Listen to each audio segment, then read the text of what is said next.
বাচ্চার এই সমস্যার জন্য তো আপনারাই দায়ী।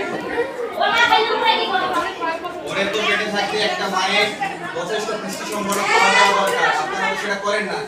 আপনাদের বাচ্চার দেখে মনে হচ্ছে সে অটিজম, বিশেষ চাহিদা সম্পন্ন শিশু। এই সমস্যার জন্য আপনারাই দায়ী।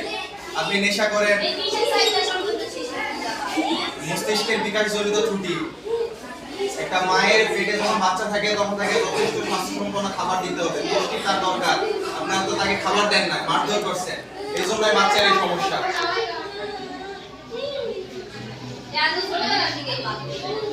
ছোটবেলা থেকেই তো এই সমস্যা হবে। ওরে পুষ্টিসম্পন্ন খাবার দিলে, মায়ের যত্ন রাখলে আজকে আপনাদের এই বাচ্চার এই সমস্যা হইতো না। হবে, ওর যত্ন নিতে হবে, ওর সময় দিতে হবে, ওর ভালোবাসতে হবে, ওর প্রতিভা বিকাশের জন্য ওরে যথেষ্ট সময় দিতে হবে।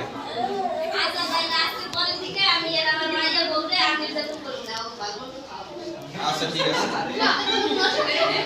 না ওর যত্ন নেবেন তাহলেই হবে, ওর সময় দিবেন, ওর প্রতিভা বিকাশের জন্য ওরে সময় দিবেন, ওরে ভালোবাসবেন, তাহলেই হবে।